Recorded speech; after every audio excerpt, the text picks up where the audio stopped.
কুসুমকে বিষ খাইয়ে শেষমেশ জলে ভাসিয়ে দিল শঙ্কর। হ্যাঁ বন্ধুরা, ভিডিওতে লাইক দিয়ে দেখতে থাকুন। যতক্ষণে কিনা মন্দিরে আয়ুষ গিয়ে পৌঁছচ্ছে, ঠিক তার আগ মুহূর্তেই শঙ্কর যখন নিজের হাতে নিজের মেয়েকে পায়েসে বিষ মিশিয়ে খাইয়ে দেয় এবং ঠিক তার পর মুহূর্তে কুসুম যখন অনবরত কাঁদতে থাকে এবং ওর মুখ থেকে রক্ত পড়তে থাকে, ঠিক সেই সময় শঙ্কর বলতে থাকে, মারে তোর যাতে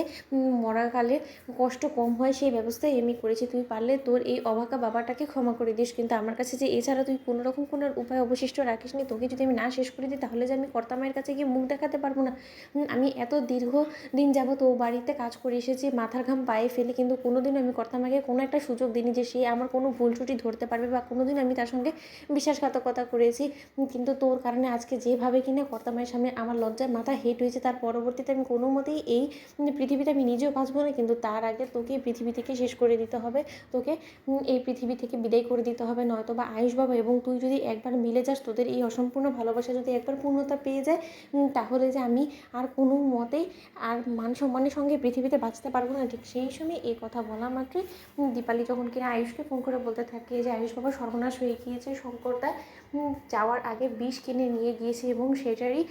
বিলের কপি আমি দেখতে পেয়েছি। ঠিক সেই সময় এই কথা শোনা মাত্রই এক পর্যায়ে কুসুম যখন কিনা নিস্তেজ হয়ে পড়ে, ঠিক সেই সময় কুসুমকে মন্দির থেকে হিড় হিড় করে টানতে টানতে শঙ্কর যখন কিনা জলে ভাসিয়ে দেয় এবং জলে ভাসানোর মাত্রই শঙ্কর যখন বলতে থাকে যে মারে ওপারে তুই ভালো থাকিস, তোর মায়ের কাছে তুই ভালোই থাকবি, সেটা আমার দীর্ঘ বিশ্বাস, এবং ঈশ্বরের কৃপাতে তুই ঈশ্বরের কাছে সব থেকে বেশি ভালো পাবি, অন্তত আয়ুষ ব্যাপার থেকে তো তুই দূরে থাকতে পারবি, সেটাই আমি নিশ্চিন্ত, ঈশ্বরের কাছে তোকে আমি পাঠিয়ে দিলাম, হায় ঈশ্বর তুমি আমার মেয়েটাকে দেখো। ঠিক সেই সময় আয়ুষ যখন কিনা বলতে থাকে যে যদি আমি যাওয়ার আগে শঙ্কর কাকা কোনো কিছু কুসুমের করে ফেলে তাহলে আমার থেকে খারাপ কেউ হবে না। ঠিক সেই সময় আয়ুষ যখন আবারও শঙ্করকে ফোন করে এবং শঙ্কর যখন কিনা ফোন ধরে বলতে থাকে যে হ্যালো আয়ুষ বাবা বলো, কিছু প্রয়োজন আছে তোমার। ঠিক সেই সময় আয়ুষ যখন বলতে থাকে যে শঙ্কর কাকা তুমি এখন কোথায় আছো এবং কুসুম কোথায়, কুসুমকে আমি কেন ফোনে পাচ্ছি না, কুসুমের ফোন কার কাছে বলো। ঠিক সেই সময় শঙ্কর যখন বলতে থাকে যে কুসুমকে ফোন করার তুমি চেষ্টা করছো, কিন্তু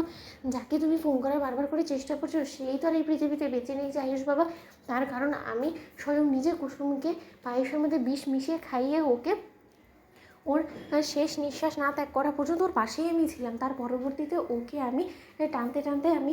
পুকুর পাড়ে নিয়ে ওকে ফেলে রেখে এসেছি, ওকে তো গঙ্গাতে আমি ভাসিয়ে দিয়েছি। ঠিক সেই সময় কথা শোনা আমার আয়ুষ চিৎকার করে এবং বলতে থাকে শঙ্কর কাকা এ তুমি কী বলছো, তুমি এরকমটা করতে পারো না, তুমি ভুলে যাও না যে কুসুম তোমার নিজের মেয়ে। ঠিক সেই সময় শঙ্কর যখন বলতে থাকে যে বিশ্বাস হচ্ছে না আয়ুষ বাবা, তাহলে তুমি বরঞ্চ নিজেই এসে দেখে যাও যে আমি কুসুমের সঙ্গে ঠিক কী করেছি। আয়ুষ বাবা এই সমস্ত কিছু করতে তো তুমি আমাকে বাধ্য করেছো, তুমি আমাকে এমন এক খাদের কিনারে নিয়ে ফেলেছো যে যেখান থেকে আমার উঠে আসার কোনো উপায় ছিল না, তার জন্য তো আমাকে এই পথটা অবলম্বন করতে হয়েছে।